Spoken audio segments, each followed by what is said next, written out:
मो नाम अंकिता मिश्र एवं मु 27 वर्ष बयसर मु एक संभ्रांत ब्राह्मण परिवार रे जन्म ग्रहण करिथिली। 11 वर्ष पूर्वे मु समीर महांती को विवाह करिथिली। से सेतेबेले मोठारु 10-12 वर्ष बड़ थिले, किंतु तांकर व्यक्तित्व एते सुंदर थिला जे बयसर पार्थक्य दृष्टिगोचर हेउनथिला। मु देखिबाकू मध्यम थिली। अन्य पक्षरे समीर मोठारु बहुत आकर्षणीय एवं शक्तिशाली व्यक्ति थिले। से मोठारु बड़ देखा जाउथिले, किंतु तांकर प्रभावशाली आचरण तांकु संपूर्ण भावरे सुहाइथिला। समीर जणे सरकारी अधिकारी एवं सबुबेले दिल्ली रे पोस्टी करा जाइछि। आमर 3 जण छोट देवदूत अछंती, जेउमाने आम जीवनर केंद्र। विवाहर 2 वर्ष परे मु प्रथम थर पई मां होइथिली। समग्र परिवार आनंदरे परिपूर्ण थिला, किंतु एही आनंदर मूल्य थिला मोर वैवाहिक जीवनर एकाकिता। समीर सप्ताहरे केवल थरे मते देखा करिबाकू आसुथिले एवं सेही साक्षात मध्य धीरे धीरे कमिगला। 3 मास बीतीगला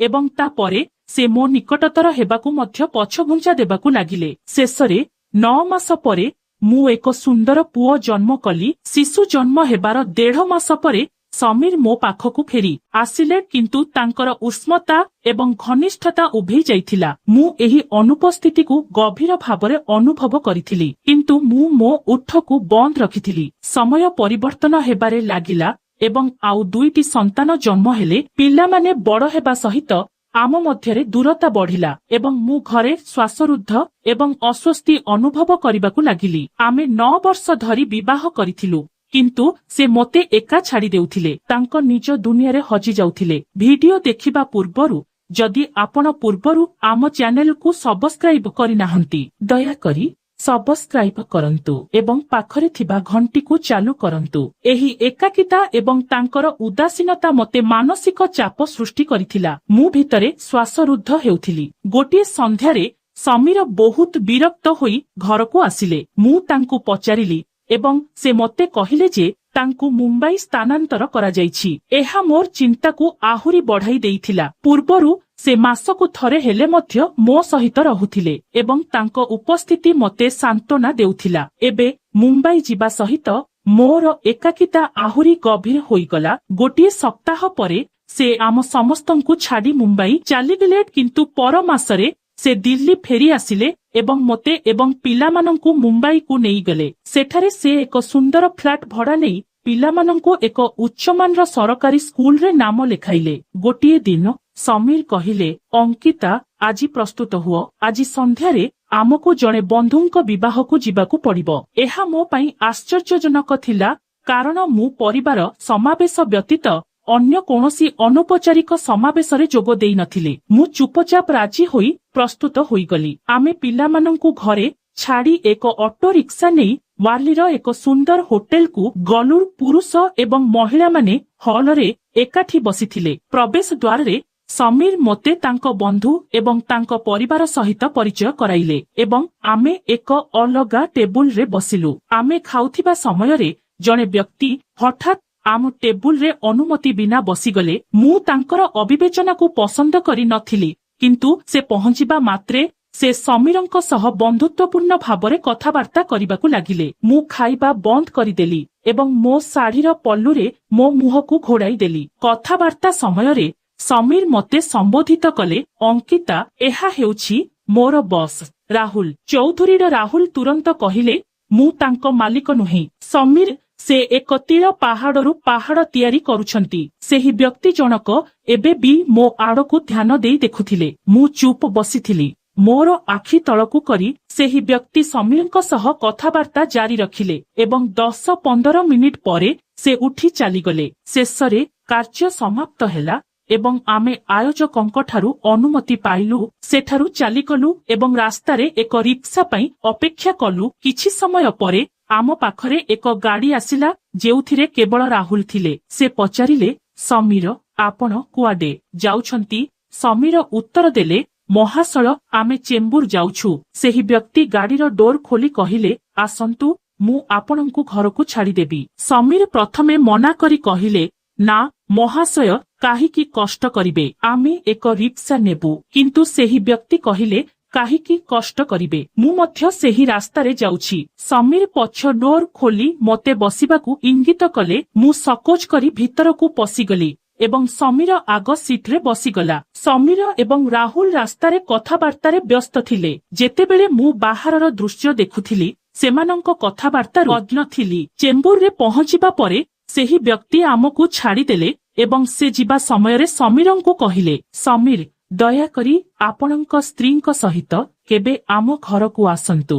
ସମୀର କହିଲେ, ଠିକ୍ ଅଛି, କିନ୍ତୁ ଆପଣ ଏତେ ଦୂର ଆସିସାରିଛନ୍ତି। ଆମର ଘର ଏହି ରାସ୍ତାରେ ଅଛି। ଚା ପିଅ ଏବଂ ତାପରେ ଯାଅ। କିନ୍ତୁ ସେ ତାଙ୍କୁ ଅଣଦେଖା କରି ଚାଲିଗଲେ।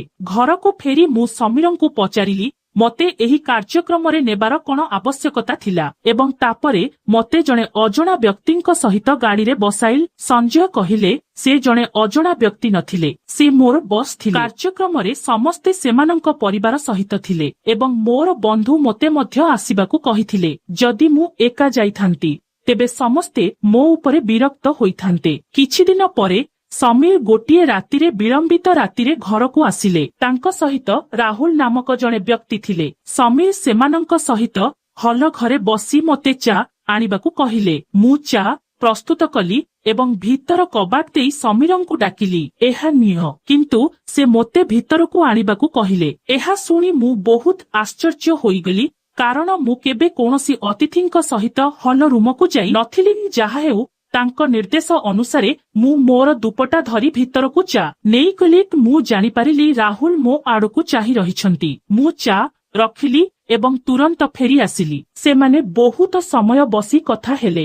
10 କିମ୍ବା 15 ମିନିଟ୍ ପରେ ଅତିଥିଙ୍କୁ ବିଦାୟ ଦେଇ ସଞ୍ଜୟ ରୁମ୍ ଭିତରକୁ ଆସିଲେ। ମୁଁ ତାଙ୍କୁ ବିରକ୍ତିରେ ପଚାରିଲି, ତୁମେ ମୋତେ ଏହା କାହିଁକି କହିଲେ? ତୁମେ ମୋତେ ଭିତରକୁ ନିମନ୍ତ୍ରଣ କରିଥିଲ କି? ସେ କହିଲେ, ଏହା ମୁମ୍ବାଇ ଏବଂ ଯଦି ଆମକୁ ଏଠାରେ ରହିବାକୁ ପଡ଼େ, ତେବେ ଆମକୁ ଅନ୍ୟମାନଙ୍କ ପରି ରହିବାକୁ ପଡ଼ିବ, ନଚେତ୍ ସମସ୍ତେ ଆମକୁ ଭେଟିବା ବନ୍ଦ କରିଦେବେ। ଆଉ ହଁ, ରାହୁଲ ସାହେବ ମୋତେ ତାଙ୍କ ଘରକୁ ରାତ୍ରି ଭୋଜନ ପାଇଁ ନିମନ୍ତ୍ରଣ କରିଛନ୍ତି। ମୋତେ କୁହ, ଆମେ କେଉଁ ଦିନ ଯିବା ଉଚିତ? ମୁଁ କହିଲି ଯେ ମୁଁ କୌଣସି ରାହୁଲଙ୍କ ଘରକୁ ଯିବାକୁ ଚାହୁଁନାହିଁ। କିନ୍ତୁ ସମୀର ନିଜେ କହିଲେ ଯେ ଆମେ ଆସନ୍ତା ରବିବାର ଯିବୁ ଏବଂ ତୁମେ ମଧ୍ୟ ମୋ ସହିତ ଆସିବ। ମୁଁ ଚୁପ୍ ରହିଲି। ରବିବାର ଦିନ ସମୀର ସକାଳ 10ଟାରେ କହିଲେ, ଶୀଘ୍ର ପ୍ରସ୍ତୁତ ହୁଅ, ଆଜି ଆମକୁ ରାହୁଲ ସାହେବଙ୍କ ଘରେ ମଧ୍ୟାହ୍ନ ଭୋଜନ କରିବାକୁ ପଡ଼ିବ।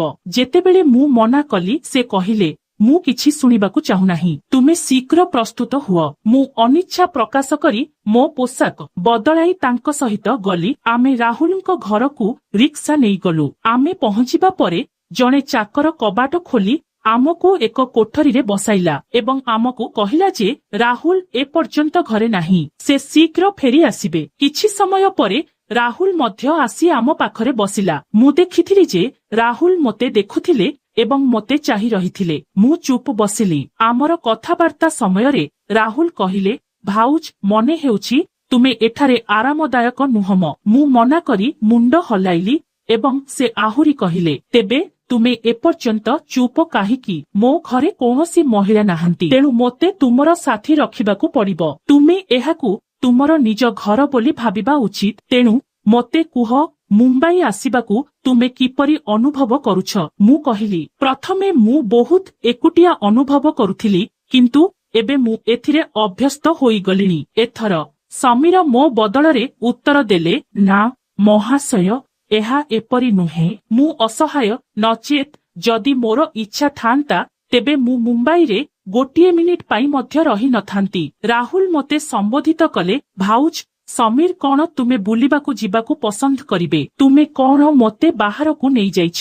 ମୁଁ କହିଲି, ନା, ମୁଁ ନିଜେ ତାଙ୍କୁ କେବେ ପଚାରି ନାହିଁ ଏବଂ ଯାହା ହେଉ ମୁଁ ଘରୁ ବାହାରକୁ ବହୁତ କମ ଯିବାରେ ଅଭ୍ୟସ୍ତ।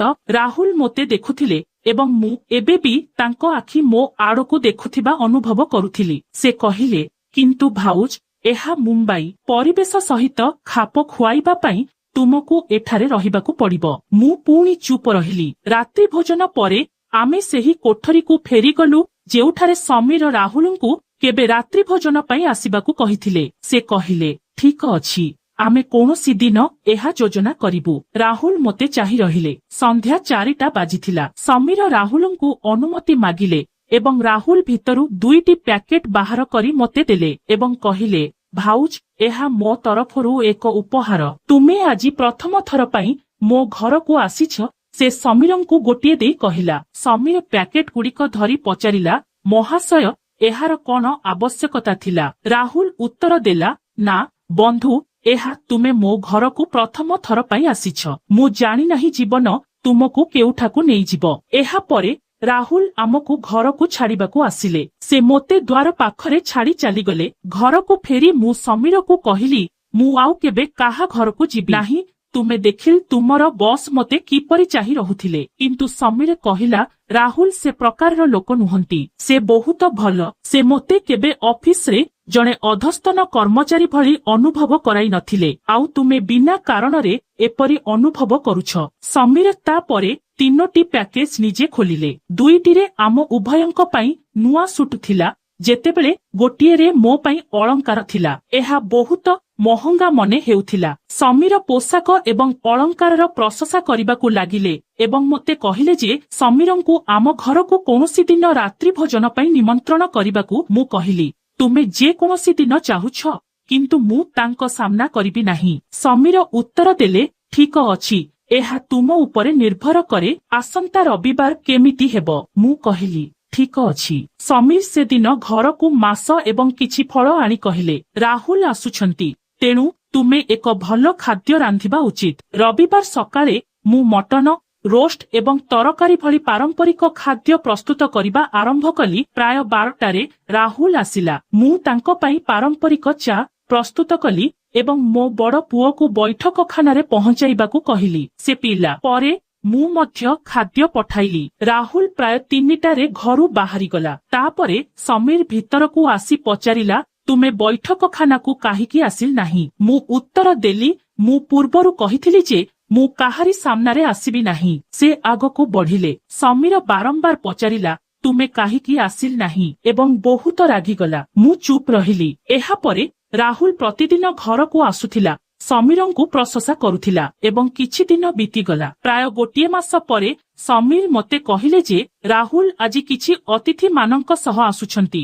ଏବଂ ସେ କହିଥିଲେ ଯେ ସେ ସେମାନଙ୍କ ପାଇଁ ପ୍ରସ୍ତୁତ ପାରମ୍ପରିକ ଖାଦ୍ୟ ଚାହାନ୍ତି। ସେ ମୋତେ ତାଙ୍କ ଘରକୁ ନେଇଯିବେ। ଆସନ୍ତା ସପ୍ତାହରେ ମୁଁ ମନା କରିବାରୁ ସେ କହିଲେ, ମୁଁ ଯାହା କହୁଛି ତାହା କର।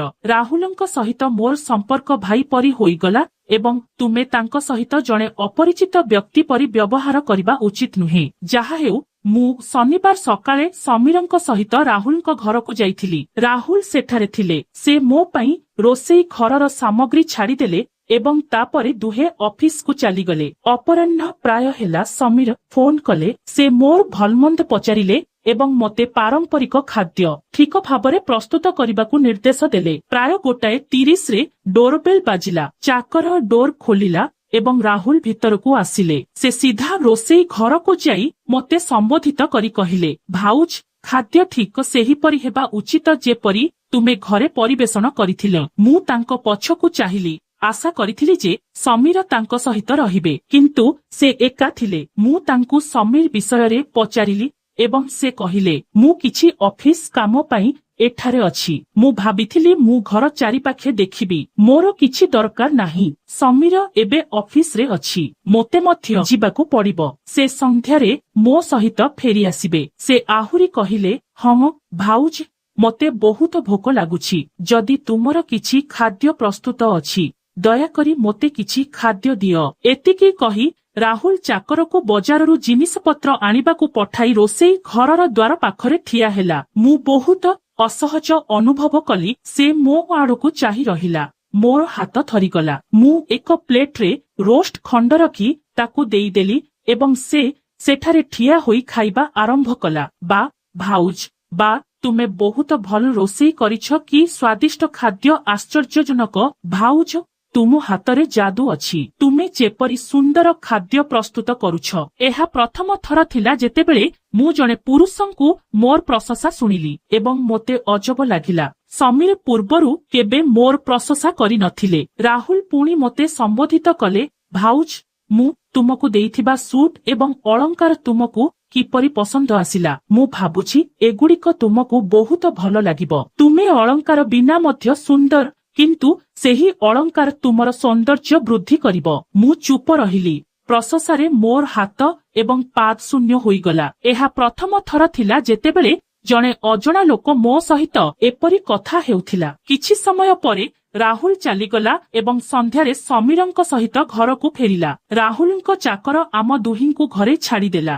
ଘରକୁ ଫେରି ମୁଁ ସମୀରଙ୍କୁ ସବୁକିଛି କହିବାକୁ ଭାବିଲି, କିନ୍ତୁ ମୁଁ କାହିଁକି ଚୁପ ରହିଲି ତାହା ମୁଁ ଜାଣିନାହିଁ। ପରଦିନ ରାହୁଲ ଫୋନ କଲେ ଏବଂ ଏକ ସଂକ୍ଷିପ୍ତ କଥାବାର୍ତ୍ତା ପରେ ସମୀର ମୋତେ ଫୋନ ଦେଲେ। ରାହୁଲ ଅନ୍ୟ ପାର୍ଶ୍ୱରେ ଥିଲେ। ଭାଉଜ, ତୁମେ ଏକ ଚମତ୍କାର କାମ କରିଛ।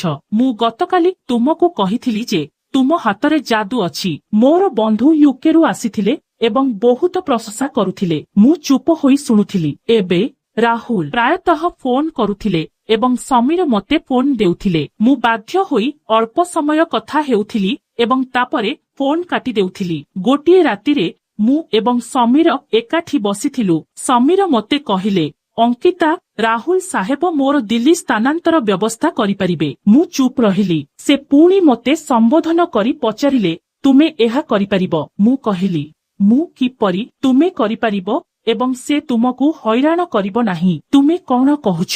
ମୁଁ ଠିକ କହୁଛି। ସମୀର ଏହା କହି ତାଙ୍କ ମୋବାଇଲ ଫୋନରୁ ରାହୁଲଙ୍କୁ ଡାଏଲ କଲେ, ସ୍ପିକର ଚାଲୁ କଲେ ଏବଂ ମୋତେ ଦେଲେ। କେବଳ ତାଙ୍କୁ ପଚାରିବାକୁ କହିଲେ ଯେ ସେ କିପରି ଅଛନ୍ତି। ମୁଁ ଅନିଚ୍ଛାରେ ମୋ କାନରେ ଫୋନ ରଖିଲି। ତୃତୀୟ କିମ୍ବା ଚତୁର୍ଥ ରିଙ୍ଗରେ ରାହୁଲ ଉତ୍ତର ଦେଲେ, ହେଲୋ ଅଙ୍କିତା ଭାଉଜ, ତୁମେ କିପରି ଅଛ?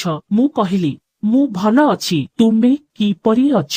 ତୁମେ ମୋତେ ଫୋନ କଲ? ସମୀର କଣ ଏବେ ଶୋଇଛି? ତେଣୁ ତୁମେ ମୋତେ ଫୋନ କରିବ ବୋଲି ଭାବିଥିଲି। ମୁଁ ବହୁତ ଦିନ ଧରି ତୁମ ସହିତ ଏକା କଥା ହେବାକୁ ଚାହୁଁଥିଲି, କିନ୍ତୁ ମୁଁ କେବେ ସୁଯୋଗ ପାଇଲି ନାହିଁ। ମୁଁ ତୁମର ପ୍ରଶଂସା କରିବାକୁ ଚାହୁଁଥିଲି, କିନ୍ତୁ ମୁଁ ସମୀରଙ୍କ ଆଗରେ ଏହା କରିବାକୁ ଚାହୁଁନଥିଲି। ମୁଁ ଜାଣିନାହିଁ ସେ କଣ ଭାବିବ। ସମୀର ଏସବୁ ଶୁଣୁଥିଲେ। ରାହୁଲ ତାପରେ କହିଲେ, ତୁମେ ସୁନ୍ଦର ହୋଇଥିବାରୁ ସମୀର ତୁମକୁ ଏତେ ପ୍ରଶଂସା କରିବ ନାହିଁ। ଆଉ ମୁଁ ତୁମକୁ ଆଉ ଗୋଟିଏ କଥା ପଚାରିବାକୁ ଚାହେଁ। ଯଦି ତୁମେ ଆପତ୍ତି କର ନାହିଁ, ତେବେ ମୁଁ କଣ ପଚାରିବି? ସମୀର ତୁମଠାରୁ ବହୁତ ବଡ଼ ଦେଖାଯାଉଛି ଏବଂ ତାଙ୍କ ସ୍ୱାସ୍ଥ୍ୟ ସେତେ ଭଲ ନୁହେଁ, କିନ୍ତୁ ତୁମେ ଏବେ ବି ଯୁବତୀ। ସମୀର କଣ ତୁମକୁ ସନ୍ତୁଷ୍ଟ କରୁଛି? ମୁଁ ରାହୁଲ ଏପରି କଥା କହିବ ବୋଲି ଆଶା କରିନଥିଲି। ମୁଁ ତୁରନ୍ତ ଫୋନ କାଟିଦେଲି ଏବଂ ମୋ ଦୃଷ୍ଟିକୁ ଏଡ଼ାଇ ଯାଉଥିବା ସମୀରଙ୍କୁ ପ୍ରଶ୍ନବାଚୀ ଭାବରେ ଚାହିଁଲି। କିଛି ସମୟ ପରେ ସେ ମୋତେ କହିଲେ, ତୁମେ ପୁଣି ଥରେ ରାହୁଲଙ୍କୁ ଫୋନ କର ଏବଂ ତାଙ୍କ ସହିତ ସମାନ ଭାବରେ କଥା ହୁଅ ଯେପରି ସେ କରନ୍ତି। ଏହା ଏହିପରି କାମ କରିବ। ମୁଁ ପୂର୍ବରୁ ଜାଣିଥିଲି। ନା, ମୁଁ କରିପାରିବି ନାହିଁ। ନା, ତୁମେ ଏହା କର। ତୁମକୁ କେବଳ ଫୋନ କଲ୍ କରିବାକୁ ପଡ଼ିବ। ନା ସମୀର, ମୁଁ ଏହା କରିପାରିବି ନାହିଁ। ତୁମକୁ ଏହା କରିବାକୁ ପଡ଼ିବ। ଏଥର ସମୀରଙ୍କ ସ୍ୱର କଠୋର ଥିଲା ଏବଂ ତାଙ୍କ ସ୍ୱର ନିର୍ଦ୍ଦେଶ ଦେଉଥିଲା। ମୁଁ ପୁଣି ଫୋନ ଡାଏଲ କଲି ଏବଂ ଅନ୍ୟ ପାର୍ଶ୍ୱର ବ୍ୟକ୍ତି ଫୋନ ଉଠାଇ କହିଲେ, ଏହା ବିଚ୍ଛିନ୍ନ ହୋଇଗଲା। ମୁଁ ଜାଣିଥିଲି ତୁମେ ପୁଣି ଥରେ ଏହା କରିବ। ହମ, ମୁଁ ତୁମକୁ କିଛି ପଚାରିଲି। ସମୀର ତୁମର ଆବଶ୍ୟକତା ପୂରଣ କରେ କି? ମୁଁ କହିଲି, ଏପରି ନୁହେଁ। ସେ କହିଲା, ମୁଁ ଜାଣେ। ସେ କହିଲା, ଅଙ୍କିତା, ସେ ନିଶ୍ଚୟ ତୁମକୁ ଭଲ ପାଉଥିବ। ମୁଁ ତୁମକୁ ଦେଖିବା ଦିନଠାରୁ ମୋ ହୃଦୟ ତୁମକୁ ମୋ ହୃଦୟରେ ଭଲ ପାଇବାକୁ ଚାହୁଁଛି। ମୁଁ ତୁମ ଭଳି ସୁନ୍ଦର ଝିଅ କେବେ ଦେଖିନାହିଁ। ଦେଖ, ତୁମେ ଏପରି କଥା କାହିଁକି କହୁଛ? ମୁଁ କି ପ୍ରକାର କଥା କହିବା ଉଚିତ? ତୁମେ ଅନ୍ୟ କିଛି ବିଷୟରେ କଥା ହୋଇପାର। ମୁଁ ଯାହା ମନକୁ ଆସେ ତାହା କରିବି। ମୁଁ ସମୀରଙ୍କୁ ସ୍ଥାନାନ୍ତର କରିବା ପାଇଁ ଫୋନ କରିଥିଲି। ମୁଁ ଜାଣେ, କିନ୍ତୁ ମୁଁ ଜାଣିଶୁଣି ତାହା ହେବାକୁ ଦେଉନାହିଁ। ମୁଁ ଚାହୁଁନାହିଁ ଯେ ତୁମେ ମୋଠାରୁ ଅଲଗା ହୁଅ। ଆମେ ବହୁତ ଅସୁବିଧାରେ ଅଛୁ, ତୁମେ ଜାଣିନାହଁ କି? ମୁଁ ଜାଣେ। ମୁଁ ଏହା ଗୋଟିଏ ସର୍ତ୍ତରେ କରିପାରିବି। କେଉଁ ସର୍ତ୍ତରେ? ତୁମକୁ ମୋ ଘରକୁ ଆସିବାକୁ ପଡ଼ିବ।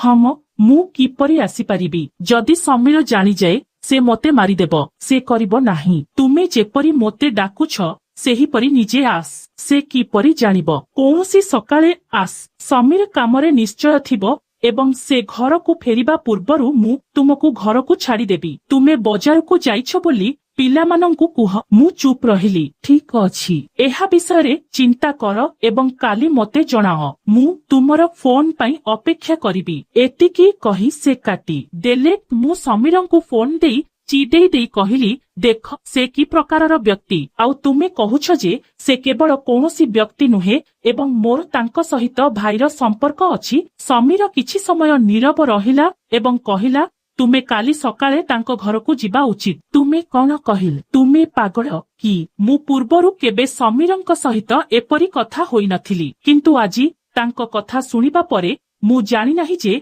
एही शब्दगुड़िक मो मुहरु किपरि बाहरी आसिला। किछि हेबो नाही, थरे मोर स्थानांतर होईगला, मु एहा करि परिबि नाही। दया करी अंकिता तुमको एहा करिबाकू पड़िबो। मो पाई पिलामानंक पाई तुमे जान एठारे बंचिबा कष्टकर हेउछि। मु चुप होईगली एवं समीरंक सहित कोन घटिछि एवं से मो सहित कोन करुछि से विषय भाबिबाकू लागिली। सेमाने एहा मागुछंती। किछि मिनिट परे समीर कहिले मु राहुलंकु फोन करुछि, तांकु कुह मु काली सकाळे तुम घरकू आसिबाकू चाहुछि। मु कहिली नाही, किंतु समीर नंबर डायल करी मोते देई कहिले एहा किछि गुरुत्वपूर्ण नुहे। अन्य पाख तुरंत उत्तर देला, हम अंकिता राहुल मु काली सकाळे तुम घरकू आसिबाकू चाहुछि। से कहिले बहुत भलो, जेतेबेले समीर कामकू जीव एवं तुमर पिला माने स्कूल रे थिबे मु तुमको सकाळ 10टारे तुम घरु उठाई नेबी। एहा कही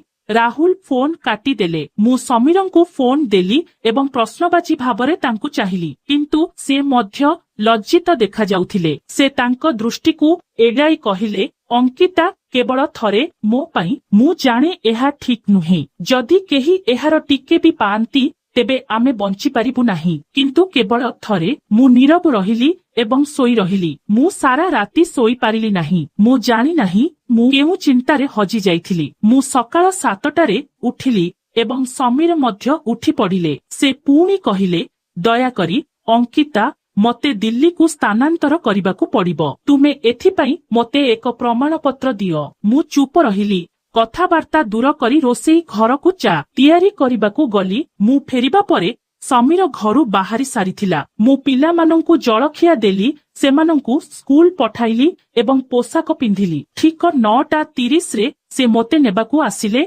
एवं मोते घरकू नेइगले। आमे घरकू फेरिबा परे से मो हाथ धरी भितरकू नेइगले। मु सोफारे बसिली एवं से मो सामनारे बसी कथाबार्ता आरंभ कले। तुमे प्रकृतरे सुंदर एवं समीर तुम तुलनारे किछि नुहे। एहा एक मांकड़ मिठा खाइबा भली। मु चुप रहिली एवं मोर नीरवतारे से उठी मो पाखरे बसिले। मो बेकरे तांको हाथ रखिले। स्पर्श मते मूल पर्यंत दोहलाई देला। मु तुरंत उठी एक पाखकू पाद देई बड़ बड़ आखिरे तांको आड़कू चाहि रहिली। एई कौन निर्बोधता? राहुल मो स्वररे वर्ष वर्ष धरी चापी रहिथिबा क्रोधकू धरी रखिथिला। से हसी कहिले एते असभ्य कौन? प्रेमरे पड़िबा असभ्य। प्रेम? मु कहिली तुमे एहाकू प्रेम कहुछ? एहाकू कामना। मु जणे विवाहित महिला, 3 पिलार माँ। तुमे एहा करिबाकू साहस किपरि कल? राहुलଙ୍କ मुहम लाल होईगला। से क्रोधरे कहिले समीर एसबू आयोजन करिथिले। से तांकर स्थानांतर चाहंती। से तुमको मो पाखकू आत्मबली देबाकू पठाइथिले। एहा सुनी मोर मुंड घूर्णिबाकू लागिला। मो स्वामी एते तळकू खसी पारिबे कि? मु समीरंकू सेठारे फोन कली। समीर मु जानिछि तुमे कौन करिछ। तुमर स्वार्थपरतार कौनसी सीमा नाही। मु आजी फेरी आसुछि। मु कही फोन काटी देली। राहुल मते अटकाइबाकू चेष्टा कले। अंकिता मो कथा सुन। किंतु मु दौड़ी पड़ाई घरकू चलीगली। सारा रास्ता मो मुहरु लुह बही जाउथिला। जेतेबेले मु घरे पहुंचिली पिलामाने स्कूल जाइथिले। मु मोर छोट जिनिस पत्र पैक करी सेमानंक पई अपेक्षा करिथिली। सेमाने फेरी आसिले। मु सेमानंक हाथ धरी स्टेशन आड़कू चलीगली। मु केबे पछकू चाहिली नाही। मु समीरंक सहित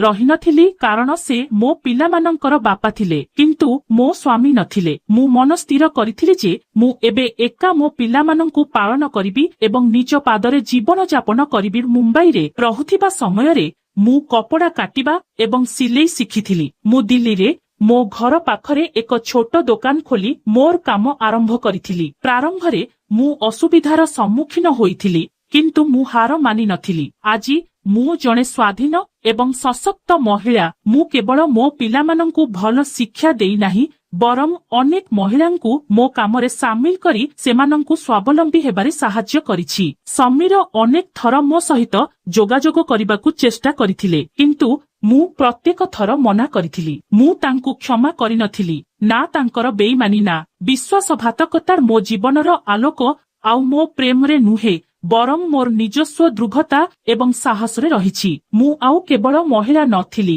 ବରଂ ମୋ ପିଲାମାନଙ୍କର ଏକ ନୂତନ ସ୍ୱାଭିମାନୀ ମା ଥିଲି ଯିଏ ନିଜ ବଳରେ ବଞ୍ଚିଥିଲା। ତ ବନ୍ଧୁଗଣ, ଆପଣମାନଙ୍କୁ ମୋ ଜୀବନ କାହାଣୀଟି କିପରି ଲାଗିଲା ନିଜର ମତାମତ ଦିଅନ୍ତୁ ଏବଂ ଆମ ଚ୍ୟାନେଲକୁ ସବସ୍କ୍ରାଇବ ଭୁଲନ୍ତୁ ନାହିଁ। ଧନ୍ୟବାଦର ନମସ୍କାର। ଦେଖା ହେବା ଆଉ ଏକ ନୂତନ କାହାଣୀ।